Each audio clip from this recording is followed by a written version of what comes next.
আজকের ব্লগে আমি তোমাদের দেখাবো আজকে আমার পছন্দের স্পেশাল কিছু আমি কি রান্না করলাম। তো এখন বাজে সকাল 11টা, তাতানকে স্নান করিয়ে আমি চলে এলাম রান্না করতে।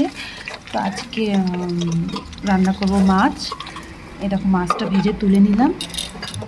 তো স্পেশাল বলতে এখানে হয়েছে মাছের তেল, যেটা আমার ভীষণ ফেভারিট, আমার খুব ভালো লাগে মাছের তেল। তো এই জন্য কড়াতে বেঁচে যাওয়া তেলগুলো একটু তুলে নিলাম, কারণ মাছের তেল অলরেডি এমনিতেই অনেকটা তেল থাকে, তাই অতটা তেলের আমার প্রয়োজন নেই। তাই একটু তেল তুলে রাখলাম, মাছের ঝোলে সেটা ইউজ করব।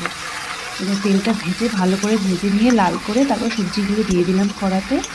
এখন একটু নুন ছিটিয়ে দেবো। তেলের মধ্যে অলরেডি আমি হলুদ একটু দিয়ে দিয়েছিলাম, তাই আর দেওয়ার দরকার পড়লো না, মানে আমি দিলাম না, তোমরা যদি চাও তাই একটু দিয়ে দিতে পারো।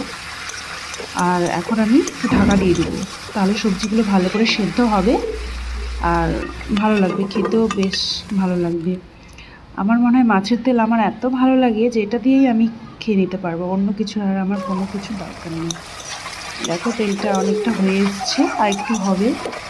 তো তাতানকে আমি নিচে ছেড়ে দিয়েছিলাম, ও একা খেলতে খেলতে আর থাকবে না, মায়ের কোলে আসবে। তো চট করে ওকে একটু কোলে নিলাম, কোলে নিয়ে রান্নাটা করছি আর কি। ওকে কোলে নিয়ে এক হাতে কোলে নিয়ে ওকে আছি, আর এক হাতে আমি ধরছি, খুন্তি দিয়ে নাড়ছি। আর তেলের চচ্চড়িটা আমার হয়ে গিয়েছে। তো এখন মাছের ঝোলটা বসিয়ে দিলাম। আজকে আলু আর ডাঁটা দিয়ে আমি রুই মাছের ঝোল করব।